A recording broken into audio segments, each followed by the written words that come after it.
The Brad rules! Mighty Morphin Power Rangers Rita's Rewind is one heck of a nostalgia trip, and boy did this game have a controversial release, as the developers Digital Eclipse released this game in an unfinished state, resulting in tons of negative reviews on Steam. This is a practice all too common in the video game industry, but luckily they rectified the situation by patching the game multiple times to fix a lot of the issues. Now, upon gandering at Rita's Rewind, you'll notice it bears a striking resemblance to Teenage Mutant Ninja Turtles Shredder's Revenge, and without a doubt, the developers were greatly inspired by it because the art style is almost a one-to-one conversion of it into the Power Rangers universe. And I don't have a single problem with that because imitation is the sincerest form of flattery, and it works very well here. Despite Power Rangers being a live-action show and Shredder's Revenge being based on the 1987 cartoon. As the title might suggest, Rita's Rewind takes place during the Mighty Morphin era of the Power Rangers continuity, but draws inspiration from the recent film Once and Always, as we see Robo Rita manipulating time, but this time she travels back in time to when the original 5 Rangers had just talked to Zordon about being the chosen ones, and Robo Rita combines forces with the Rita of the past. This game is primarily a beat 'em up, and you'll traverse familiar locations throughout Angel Grove, such as the city streets, the subway, a carnival, and even beyond. And you'll be fighting it out with waves of putties, Tango Warriors, and classic monsters such as Goldar, Bones, Eye Guy, Chunky Chicken, and Turkey Jerk. Come to think of it, they really could have added a few more monsters considering the vast pool to choose from. As far as bosses go, I pretty much named them all. Madam Woan, Krabby, Cabby, round out the list, I mean no Scorpina, King Sphinx. What about one of my favorites, Shell Shock, the turtle with the traffic signal on his back? Shredder's Revenge offered up a really nice selection of enemies, and I think we should have seen the same here. Just think what a nice homage to the Turtles it would have been to have Shell Shock here. Well, when you're at the toxic waste dump, we do see 4 turtles playing around in the mysterious green liquid. I have to say I definitely cracked a smile at this. Well done, Digital Eclipse. Power Rangers is no stranger to the beat-em-up style of gameplay, and I even took a look at the pretty decent SNES game that is simply titled Mighty Morphin Power Rangers a few years back. Sadly, unlike that game, the Rangers cannot be played without their costumes, except when you're in the Angel Grove High Hub world between levels. These are pretty nice sprites, so it's too bad you can't take them into the levels, which would have been a really nice added touch. The Rangers all play very similar to each other and don't seem to have any advantages over the others, and in the game's original form before the first patch, the Rangers didn't even use their weapons. And although this has been remedied, Kimberly does not use her bow, and Trini does not use her daggers. This is kind of odd because the bow would make for a great long-range attack, and the daggers would have worked well for Trini's downward strike. As far as the controls and maneuverability of the characters, it is all very solid, and the game plays very well. I really enjoy flipping out of the way to dodge attacks and knocking enemies into the air, and the screen nuke special attacks. Overall, the combat is very fun, and you can level up your stats at the end of each level by accumulating enough of a score. My biggest gripe with the gameplay is the time crystals, which are always chucked by a putty on screen while you're brawling with other enemies. I always end up getting hit because the chamber is thrown within a second of the putty entering the screen, and you need to be fast when attacking this thing because if you don't break it in time, time reverses, and thankfully the damage you did to it remains. But this just seems pointless in the grand scheme of the gameplay. A needless distraction that just annoys rather than adding anything of true purpose. One of my favorite moments from the game is the Power Rangers being transported to another dimension while fighting it out at the carnival, and they end up on a roller coaster ride from hell where they are tormented by Bones and Eye Guy. Then they are brought to a cemetery where they must do battle with Bones. There's a lot of great design and creativity shown here to create a creepy atmosphere.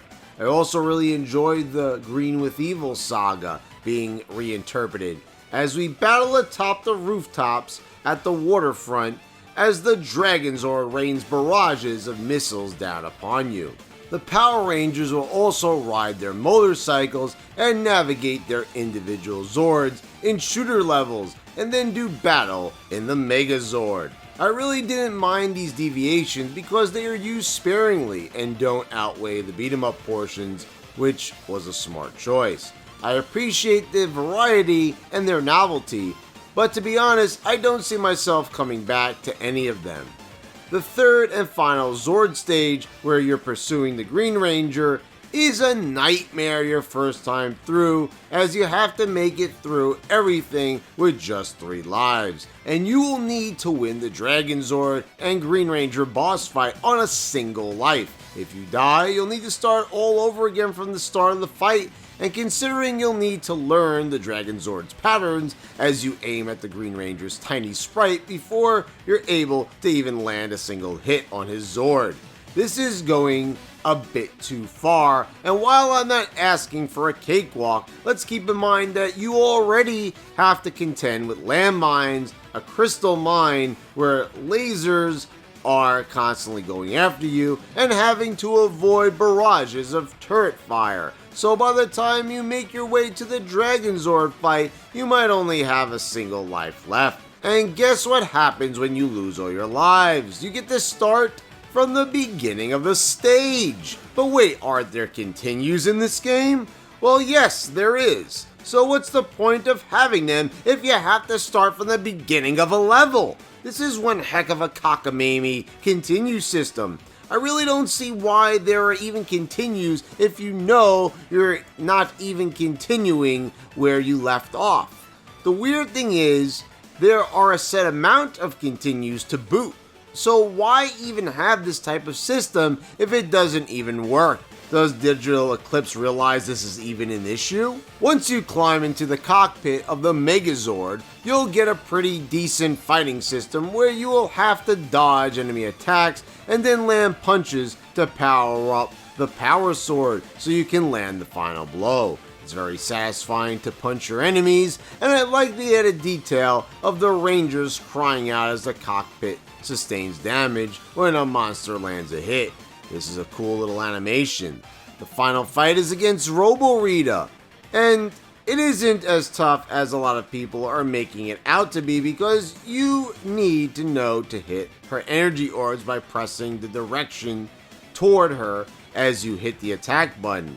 If you don't hit these together, you'll end up taking damage. I'm not sure why they made this a design choice.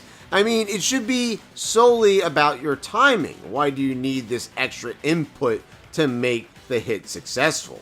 After beating the game, you'll get a very exciting Lord Zed teaser and unlock the Green Ranger. It really is a shame we couldn't play through the game as him to start with, but it's nice to finally have him in the game. The OST is really nice and has some really funky and rockin' tunes that sound very much in line with what you'd want to hear in a Power Rangers game. We get a rendition of the original Power Rangers theme at the start of the game, and the music overall is very catchy. But there are many tracks that repeat themselves on certain stages, and considering the relative small size of the game, there should have been more of it. But what is here is really good. Here, have a listen to some of it.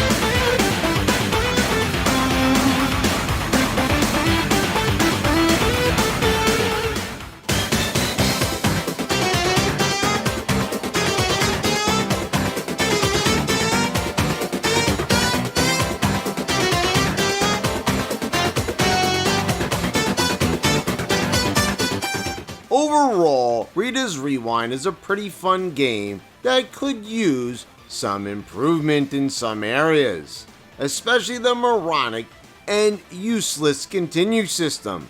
I'm surprised that hasn't been fixed by a patch yet. I really don't know what it is, why so many games, even when they don't have huge budgets, send games to market when they clearly aren't the best they can be.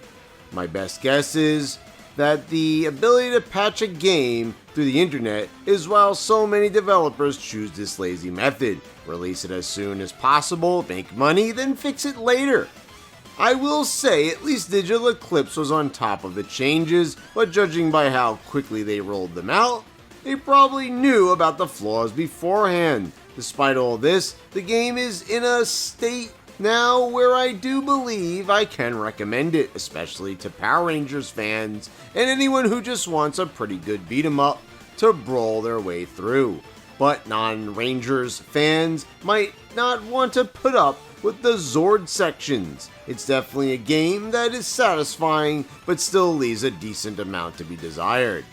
So that just about does it for this review, guys.